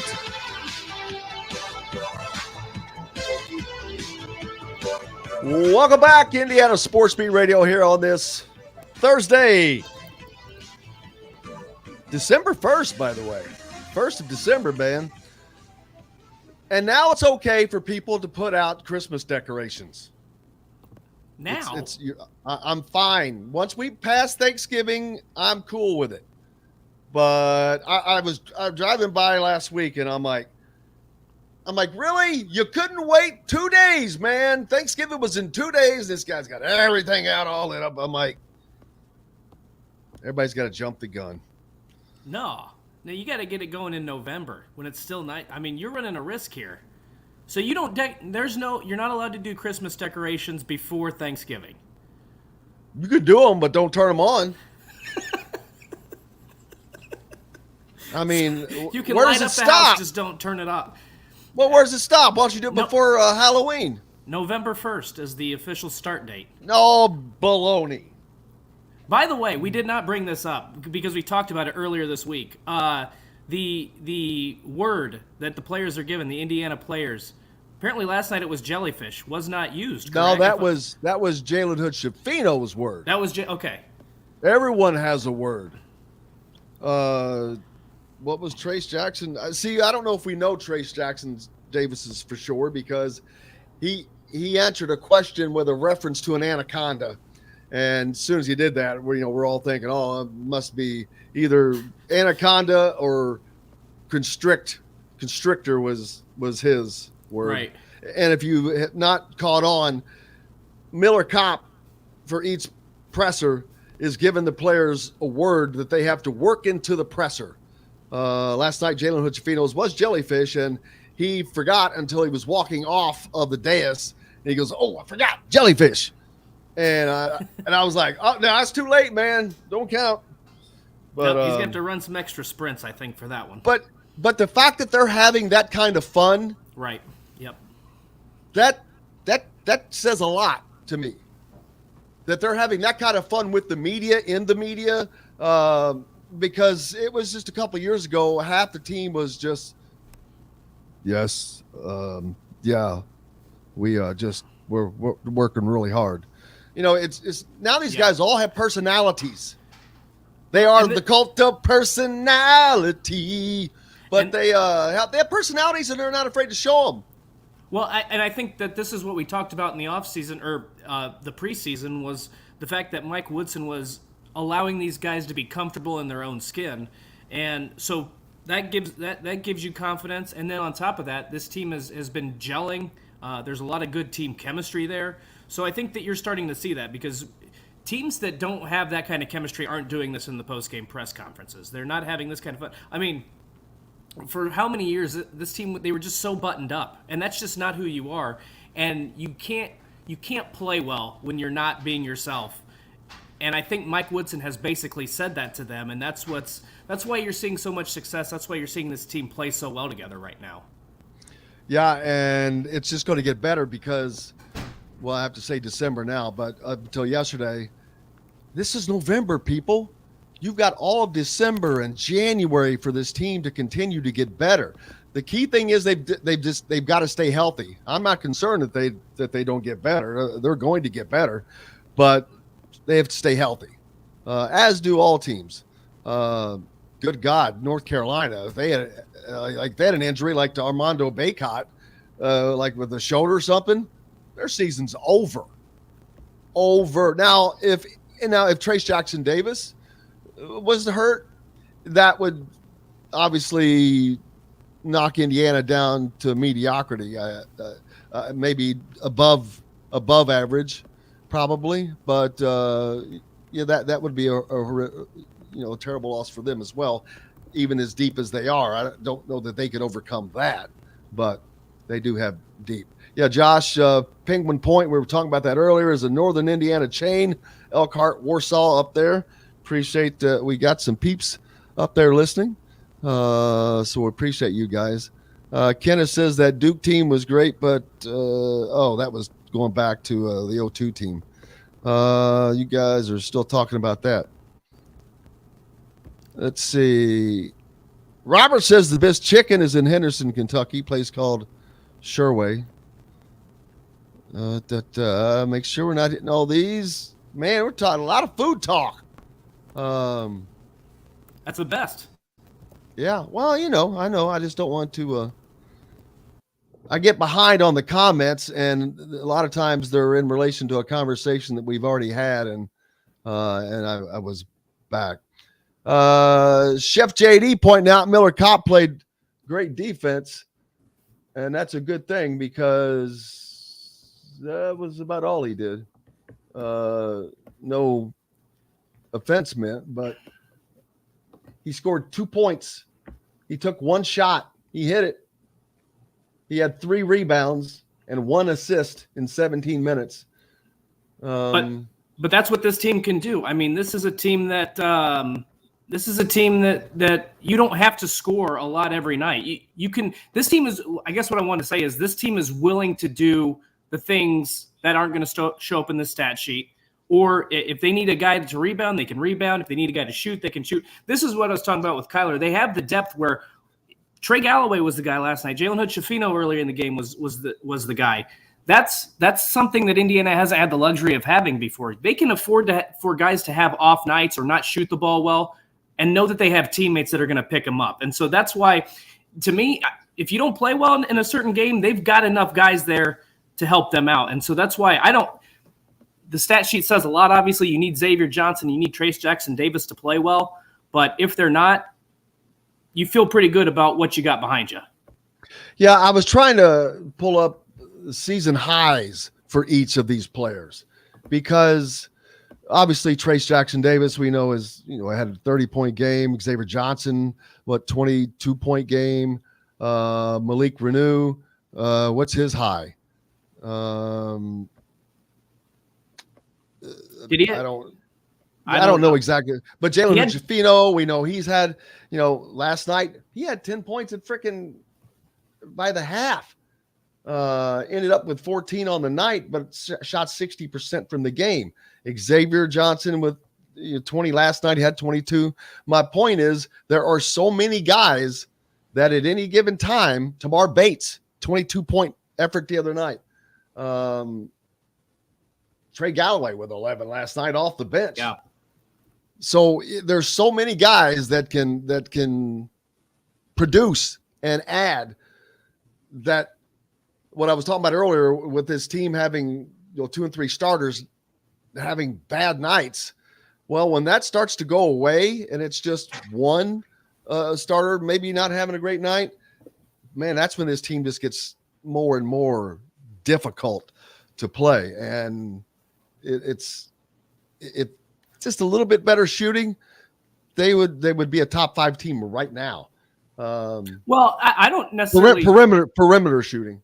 Well, I don't necessarily think that's the case. I just think they haven't played the level of competition, and then they weren't ranked high enough in the season. So we're going to see what this team is about. We'll see what the pollsters think about it here after the weekend. But it's been kind of a light schedule so far. But as we talked about, these next 4 games, in addition to the win over North Carolina. We'll see what this team is about. I don't know that it necessarily has anything to do with how they're playing, because I think they've been about as dominant as anybody in the country right now. It's just a matter of they've got to do it against some better competition. I mean, Purdue beat West Virginia, Gonzaga, and Duke in back-to-back games, and that's why they made the jump 19 spots. I don't know necessarily that it was just because and then last night they struggle with a 1-7 Florida State team. Yep, bingo. So if Indiana if they win, let's just say they dream scenario, they win these next 4 games, they're probably going to be the number 1 team in the country because of the level of competition. Ooh, well, if they get by, you've got to beat Arizona. That's what I'm saying. If best case scenario, if they win all of those games, they'll probably be the number 1 team in the country. I'm not saying it's going to happen. I'm just saying the level of competition is going to increase. I don't think, even if you just lose one of those games, I think they're still going to be ranked in the top 10. You lose at Kansas, that should not hurt you. Right. But ironically, I think Indiana can actually go there and win. I would not have said that at the beginning of the season. Kansas hasn't looked quite as strong yet, and Indiana's looking a little stronger than I thought at this juncture of the season, to use a Fisherism. Arizona's going to be the tough one out in Vegas. It's on a neutral territory, but Arizona has looked so good. But yeah, I mean, it doesn't matter what they're ranked, but it would be pretty phenomenal if Indiana were to get past. You go to Rutgers and win. It's a road game on Saturday, and then next Wednesday you've got your second conference game, which they should absolutely assuredly win that. And then you got to hit the road for that Arizona game, which is on a Saturday. They win all 3 of those games, I still don't know that they would be number 1, because the pollsters are just slowly moving them up. Indiana has not moved up much.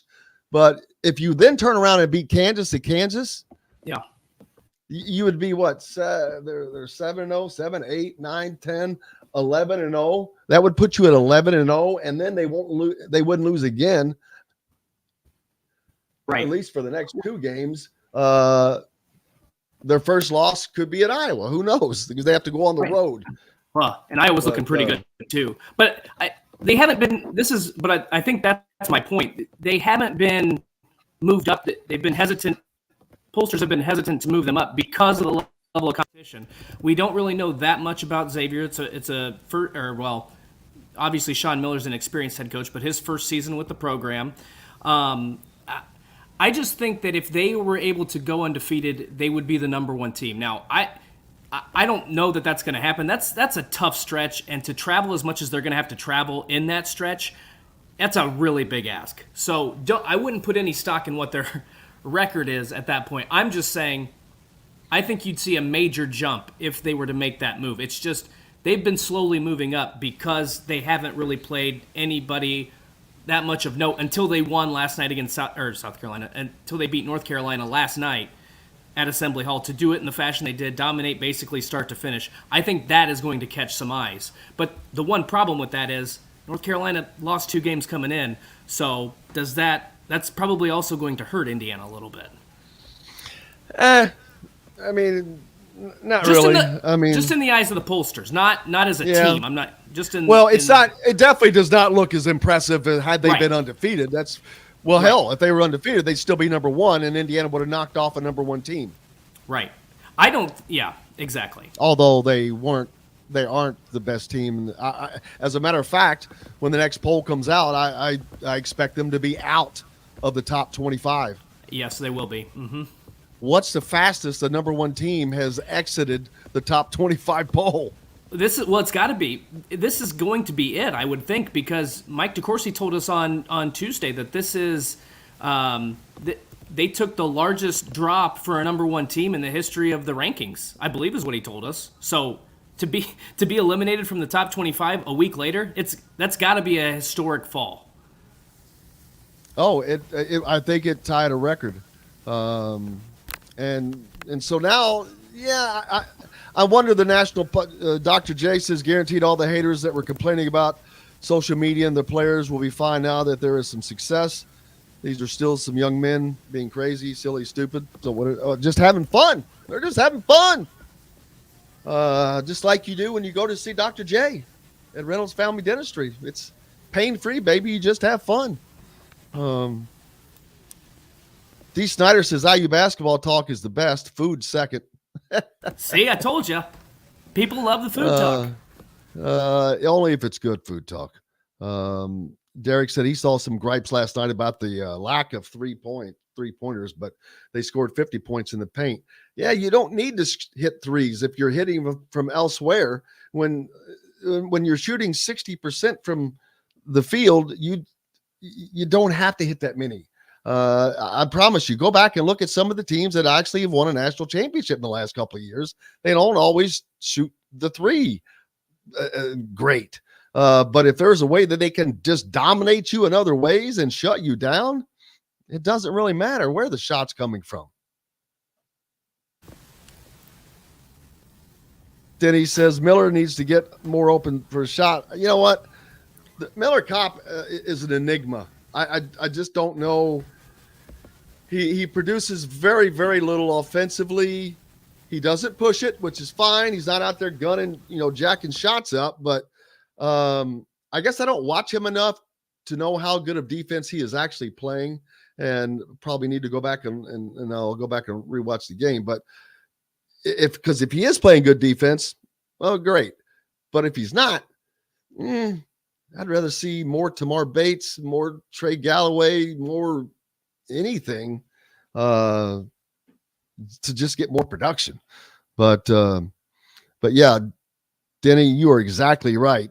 X sets the pace for this team. If you listen to Todd Leary, as a matter of fact, make sure you go back and listen to Todd Leary and Charlie Miller, the post-game show last night that they did. Incredible. You get, you don't have a couple fans talking about the game. You got a couple of ex-Indiana basketball players from the Bob Knight era talking about what went on. So there's no one that's going to break down the action better than guys like that. And that's what you can get every time on After the Game with Todd Leary. Make sure you go back and catch that right here, right on the Indiana Sports Beat YouTube channel for that. But let's see, making sure I don't miss out on anything here.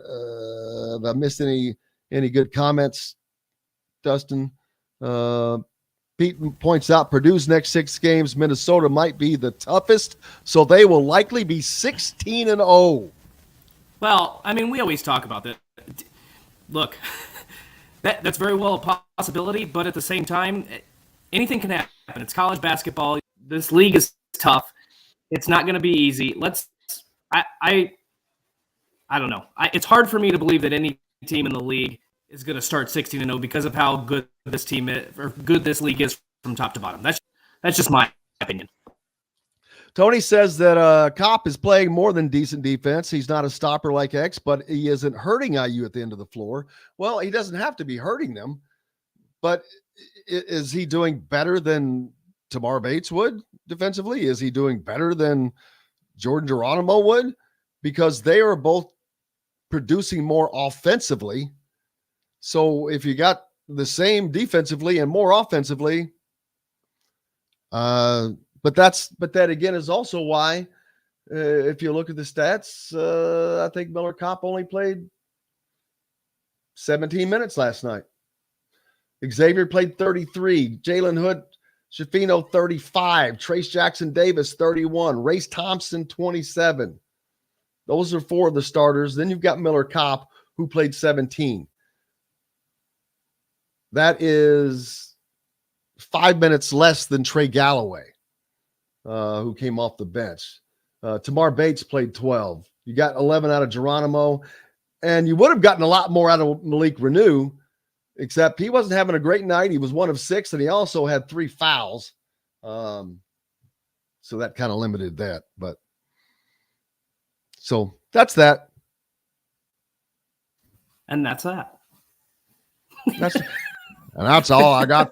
And that's all I got to say about that. And now you know the rest of the story. And now you know the rest of the story. Good day. No, we're not leaving.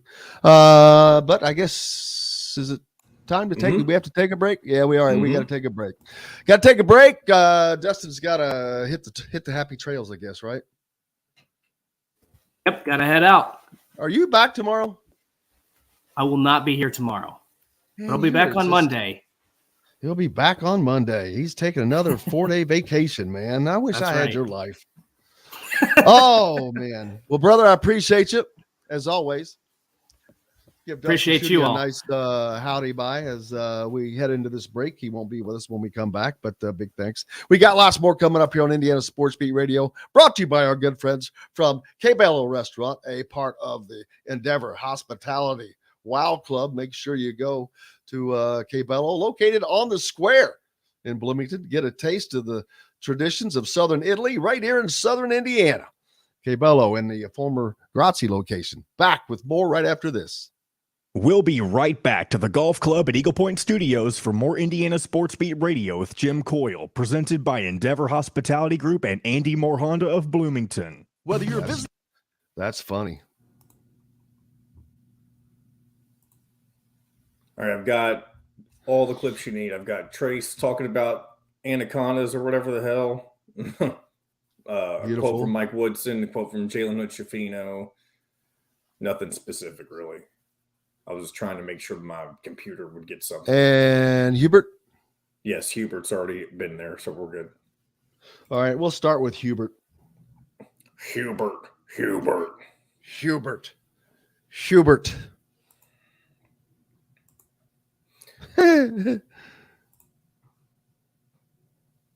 Trace Jackson Davis fouled out at 4:45 this morning.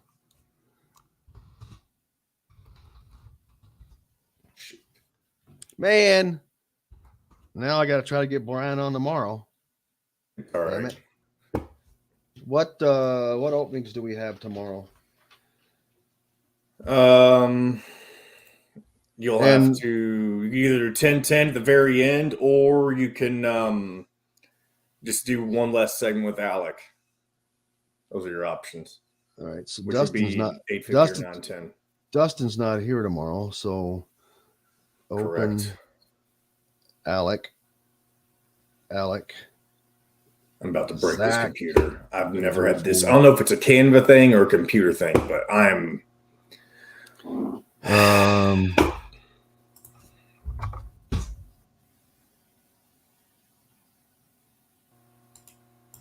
Is Greek and Mitchell on tomorrow? I don't know. Neither one of them have told me either way. Usually one of them reaches out if they aren't going to be on. We only need one segment for sure anyway. Yeah, I mean, we're at the tail end of football anyway. Plus, Indiana's no longer doing anything. Oh, I'm sorry. Were they? Had they been doing something? I mean, they were riding some momentum before Dexter Williams got hurt. I think they would have beat Purdue if Dexter Williams didn't get hurt. But that's just me, and we'll never know. All right, here we go. We're now a part of the Rivals Network. The Hoosier.com is where you can find complete coverage of Indiana basketball, football, and plenty more. Simply go to thehoosier.com and sign up. It's free. You can also find full episodes of Indiana Sports Beat Radio on the homepage or on the station every week, Monday through Friday. If we're not on a station where you live, we should be. Ask for Indiana Sports Beat Radio. This segment is brought to you by Bubba's 33 in Clarksville. Pizza, burgers, beer. Now back to the golf club at Eagle Point Studios for more Indiana Sports Beat Radio with Jim Coyle, presented by Endeavor Hospitality Group and Andy Moore Honda of Bloomington.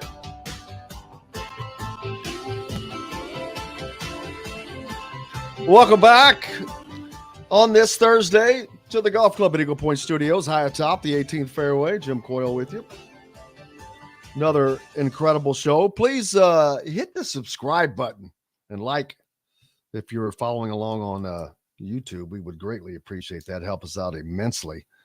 Just hit pause right now and hit subscribe and then just hit play again. See, I even waited for you. Appreciate you guys so very much. Don't know that Brian's going to make it on today. Try to reschedule. He had a doctor's appointment And he told me what time it was. And he said, well, I'll be out. And I'm thinking, dude, have you been to the doctor before? It was like, I should have known better, but yeah, he's just now checking out. So we don't want to waste 10 minutes. Well, we could have him for much more. We'll get him on tomorrow. Talk about the announcement that he's going into the Indiana Basketball Hall of Fame. It was cool. I talked to Eric Montross last night. Going to get him on the show as well. Eric does the radio for North Carolina. You got Montross doing the radio, and you've got Sean May on the coaching staff for North Carolina. You look at both of those players, and man, oh man, you think about what it could have been for Indiana had those guys not left the state, but that's water under the bridge. But that's how it goes. You got guys all over the place. Indiana can't even get all the players. I mean, the other day when we had Scott Davenport on, the coach at Bellarmine in Louisville, Bellarmine has the second most number of Indiana high school kids playing on their Division I roster. Purdue is first, and then it's Bellarmine. I don't even know who's third, but I don't think there's anyone close to them. I think Purdue has like 9. Bellarmine has 8. A half of Purdue's roster, basically. Dr.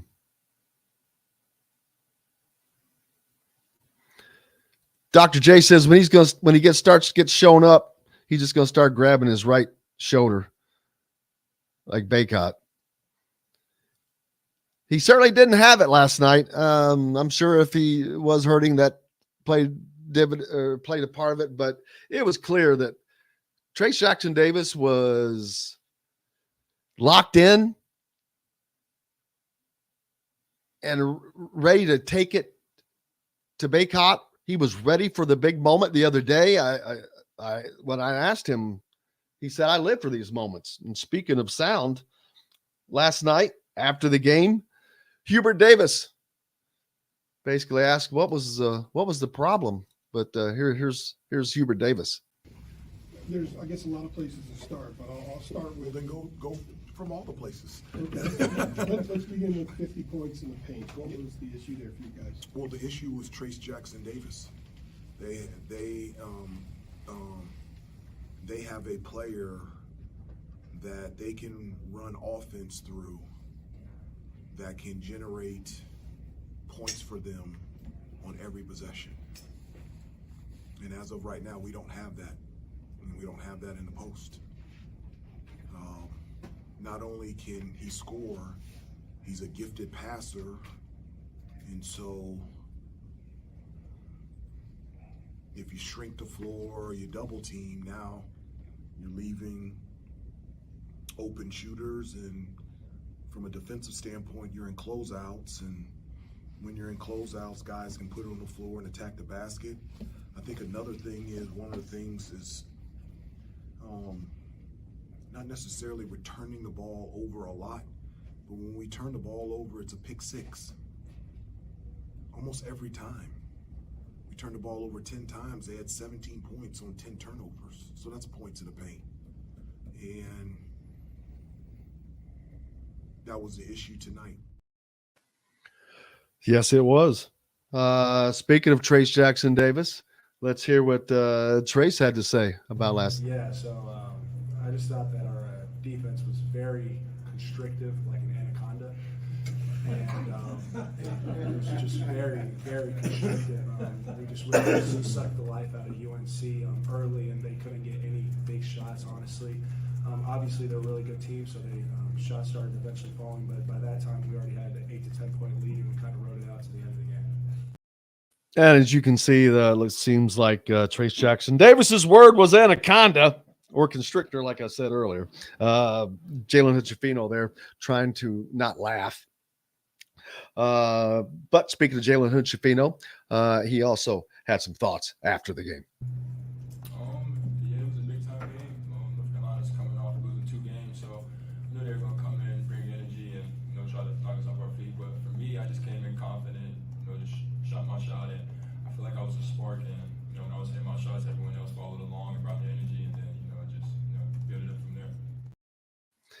the funny thing is, I'm watching Trace Jackson Davis during that. He's waiting for him to bust out jellyfish. And he somehow. had an opportunity. He said he was the spark. He could have said he was a spark like a jellyfish. It may not have made the best sense, but it could have worked there. Yeah, he could have. But Trace Jackson was ready. He was like covering his face. I didn't notice that until just now. But yeah, he didn't get it in. So there's funny. But Woody also after the game. Oh shoot! Hold on. Did I miss Woody? That's on me if we don't have Woody. I don't know. Either Boy. I forgot to. No, hold on. I have Woody. I didn't upload Woody. So give me about 60 seconds and we'll have Woody. That's a different situation. Just kidding. Yeah, but Mike Woodson very happy with where his team is right now. I mean, I can't speak for him, but considering where they were last year, this is the second season, man, they're rolling. And this is what leads to recruiting, people. This is what leads to people signing in that 24 class. It's ready. Let her roll, brother. Well, it wasn't just Trace. I thought Trace had a hell of a game. But this was a total team effort across the board. From a defensive standpoint, we were truly, truly solid from the beginning to the end. And, a lot of things didn't go our way from a foul standpoint, but, that's what it is, man. We played through the fouls that were called and was able to bring the game home. Yes, you were. But it doesn't stop. I mean, this Indiana team plays about a game about every 3 days from now on is about what it is. But one thing that I did notice that's very, very fortunate for Indiana, let me get to this part of, let's see, there's a Saturday. Okay. This Saturday, they're at Rutgers. That's a weekend. That's one of the few times in the next Saturday that's a neutral site, so that one doesn't count. And then Kansas, of course, a road game there on that following Saturday. But after that, I don't know what day January 5th is on, but Indiana is home every weekend, I believe in January and February, save for one weekend where they're on the road. So the road games are going to be during the week, home games on the weekend. I'm sure fans like that a lot. Just a weird anomaly how that worked out, but it sure has. John, what do you think? You happy? You don't give a crap. He's not going anywhere. I haven't been to an Indiana men's basketball home game probably since 2019. Like I said earlier this year, my first football game since pre-COVID was the Illinois game this year. So maybe I'll have to get back up to Assembly Hall this season. Maybe you will. Pete says what he likes is not only Woody, but the players are focused for the next game before they leave Assembly Hall. Yeah, business, baby. It's about business. Trace Jackson Davis especially. I mean, he's gotten serious about being a good basketball player. He is a good basketball player. He was a good basketball player. He's a much better basketball player. Is he great? No. But he's a good basketball player and a much, much improved one at that. He affects the game in ways where he lacks, he tries to make up defensively. His offensive has gotten better. His footwork has gotten better. His touch has gotten better. His range around the rim has gotten a little bit better. So all the talk about him being able to make the NBA without a jump shot and all that, he's trying to put that to bed and doing a good job of it, because all these guys that, Baycott was looked at as one of the top players in the country. And we'll see when Indiana plays Arizona and North Carolina and Kansas, two more big time tests, but more importantly, two more opportunities for Indiana, Trace, and whatnot to be seen on national TV, for the national pundits to see this, and more importantly, for Trace to continue to show his wares off. As apparently Jay Billis pointed out last night, there was a representative from every NBA team in the building last night. So that's a big-time game. Man, talk about big time. I cannot thank everybody enough because it's been a big-time week. Another big-time day. Great show, Dustin Schutte. Can't thank you enough, brother, for co-hosting as always. Matt Taylor from the Colts. Big thank you. Kyler Staley from the Hoosier.com. Make sure you give Kyler a follow and follow the Hoosier.com, as they will be providing complete coverage this weekend of Indiana basketball and the high school action that's going around with the recruits. Also, Brian Evans, we're going to try to get to him tomorrow. Thanks to John, the producer, for keeping us between the white lines. And more importantly, thanks to you guys. Without you, we've got no reason to be here, man. We appreciate you so much. And we're back to do it again tomorrow, as Sam wishes, happiness from Florida. So until tomorrow, I'm Jim Coyle. I will see you on the radio. Thanks for listening to Indiana Sports Beat Radio. Be sure to subscribe to our YouTube page for more clips and team coverage of Indiana basketball, football, and more. You can also find full episodes and tons of other content on thehoosier.com. We'll see you next time.